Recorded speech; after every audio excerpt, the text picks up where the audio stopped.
Let us suppose हमारे पास एक pipe है,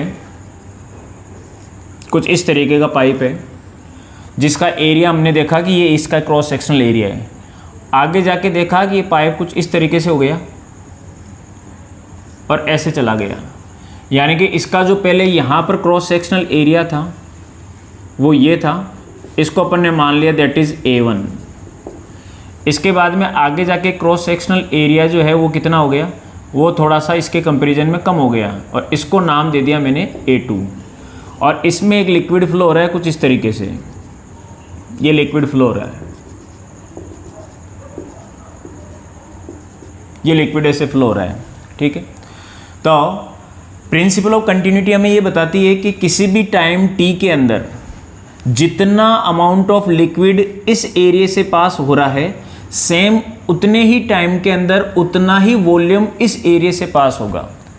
यानी कि डिफरेंट क्रॉस सेक्शनल एरिया है, कोई क्रॉस सेक्शनल एरिया ज़्यादा है, कोई क्रॉस सेक्शनल एरिया कम है, कोई फर्क नहीं पड़ता। अगर इक्वल टाइम की बात करें तो amount of liquid passing through different cross sectional area in equal time will remain same. यानी कि डिफरेंट क्रॉस सेक्शनल एरिया हो गया, यानी कि क्रॉस सेक्शनल एरिया ज़्यादा हो चाहे क्रॉस सेक्शनल एरिया कम हो चाहे और कम हो जाए।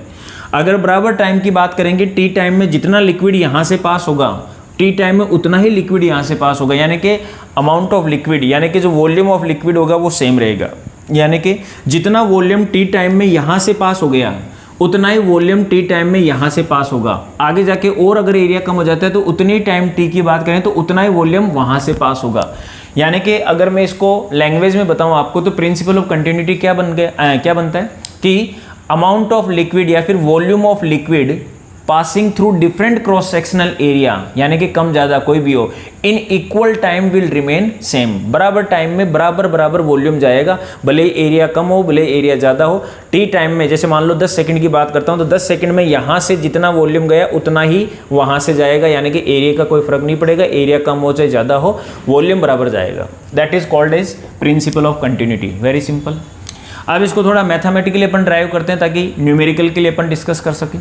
तो यहाँ से वॉल्यूम गया मान लो V1, तो यहाँ